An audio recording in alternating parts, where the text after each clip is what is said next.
Define electronegativity, how does it differ from electron gain enthalpy. Electronegativity क्या है बताइए, और वो इलेक्ट्रॉन गेन इंथैल्पी से कैसे डिफरेंट है ये बताना। तो क्या होती है इलेक्ट्रोनेगेटिविटी?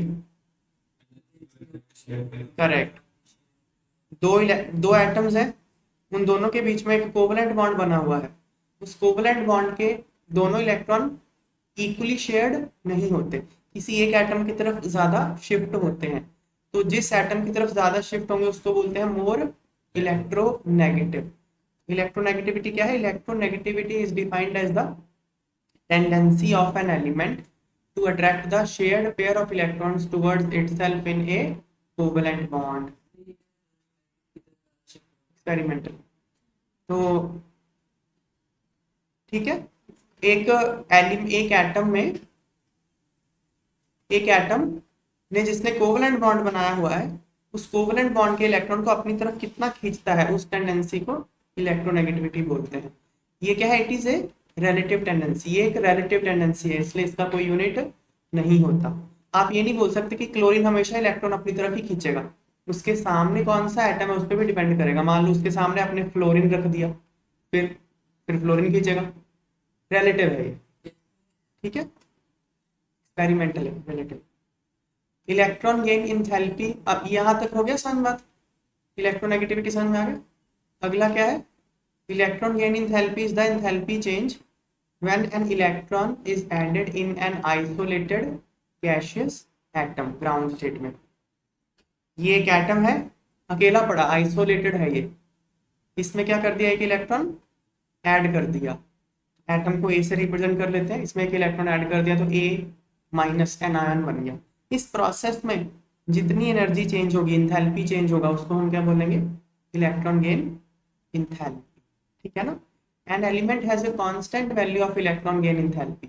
इलेक्ट्रॉन गेन इंथैल्पी एक एलिमेंट की कांस्टेंट वैल्यू होती है जिसको आप एक्सपेरिमेंटली मेजर कर सकते हो। इलेक्ट्रोनेगेटिविटी रिलेटिव होती है, ठीक है।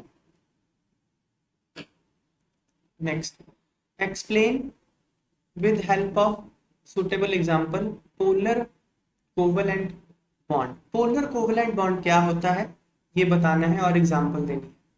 कोवलेंट बॉन्ड क्या होता है? जो शेयरिंग ऑफ इलेक्ट्रॉन से बने, Cl डैश Cl डैश का मतलब दो इलेक्ट्रॉन है ना, एक बॉन्ड पेयर।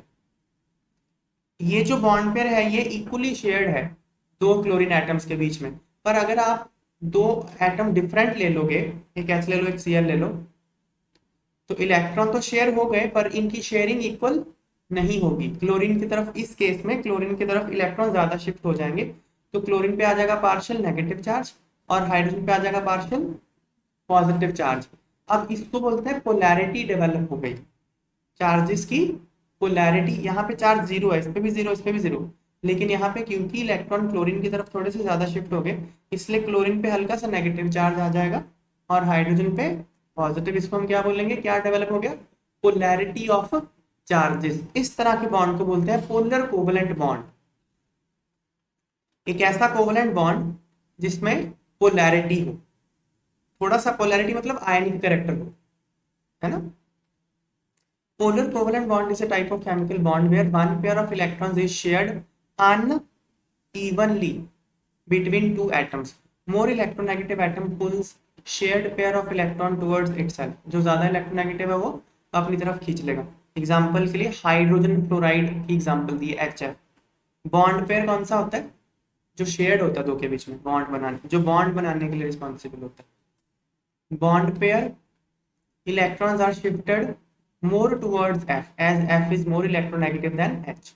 HF की एग्जांपल दे रहा है, ये जो dash bond pair of electron है ये फ्लोरीन की तरफ ज्यादा शिफ्ट हुआ होता है, इसलिए फ्लोरीन पे नेगेटिव पार्शियल, हाइड्रोजन पे positive, and this bond is called polar covalent bond.